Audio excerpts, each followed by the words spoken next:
دوستو آج ہم بات کریں گے ہمارے معاشرے کے بد کردار مردوں کے بارے میں، جو کہ اپنے ٹائم پاس یا پھر اپنے ہوس کے لیے ہمارے معاشرے کے ان پاک دامن عورتوں کی زندگی خراب کر دیتے ہیں۔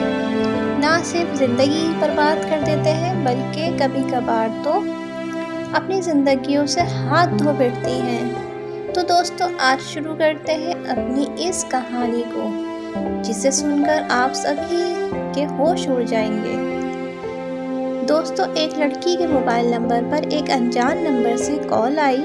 لڑکی نے حسب معمول کال اٹینڈ کی۔ معلوم کرنے پہ پتہ چلا کہ یہ کال کسی اجنبی شخص کی طرف سے آئی ہے۔ اسی وقت لڑکی نے کال پہ کہا، بھائی یہ رانگ نمبر ہے۔ اس نے جب لڑکی کی آواز سنی تو کال کٹ ہونے کے بعد اس نے کچھ دیر بعد پھر کال کری۔ لڑکی نے جواباً پھر وہی کہا کہ بھائی آپ غلط نمبر پر کال کر رہے ہیں۔ اس کے باوجود بھی وہ ذہنی مریض شخص اپنی عادت سے باز نہ آیا۔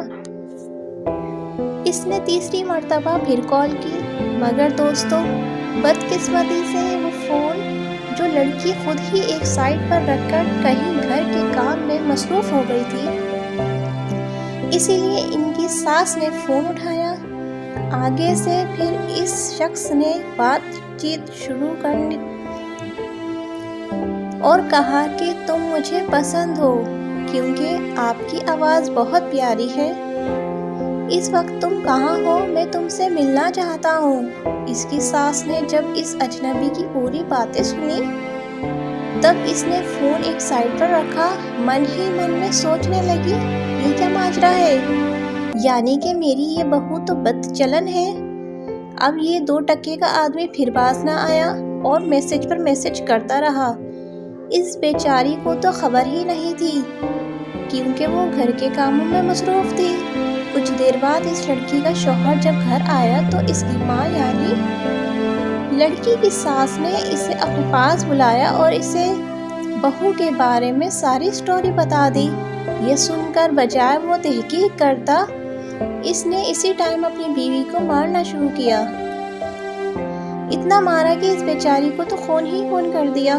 اس کے بعد اس کے بھائی یعنی اپنے سالے اور ساس کو خبر کی۔ اس کا بھائی فوراً اپنی ماں کے ساتھ وہاں پہنچا۔ دوستو حیرانی کی بات تو یہ ہے کہ اس کے بھائی نے بھی وہاں آ کر بجائے تحقیق کے اپنی بہن کو مارنا پیٹنا شروع کر دیا۔ یعنی یہ بھی نہیں دیکھا کہ اس نے میسج کا کوئی جواب دیا بھی یا نہیں، بس مارتے رہے۔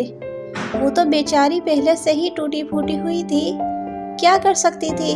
بار بار خدا واسطہ کہے جا رہی تھی۔ اتنی مار پیٹ کے بعد تو رو بھی نہیں سکتی تھی، بس یہ کہہ رہی تھی کہ میں بے گناہ ہوں۔ لیکن مجال ہے کہ کوئی ماننے کے لیے بھی تیار ہو۔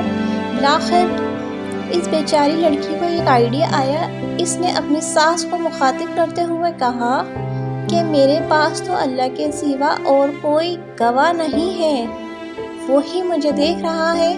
اگر میرا قصور نہیں ہے تو ہی اللہ میرا فیصلہ کرے گا۔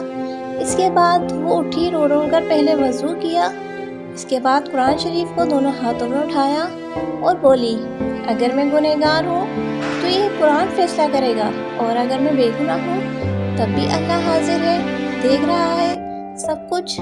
یہ دیکھ کر وہاں موجود لوگ پہلے تو مطمئن ہو گئے، مگر پھر اس کی وہ ساس کہ جسے خود اللہ کے کلام یعنی قرآن پہ ایمان نہیں تھا، یا شاید موقع کی تلاش میں تھی، وہ اٹھی اور بولی کہ میں ایسی عورت پہ کیا بھروسہ کروں، یعنی اس کی قسم کو کیسے مانوں کہ جس عورت نے اپنے شوہر کے بھروسے کو دھوکہ دیا ہو۔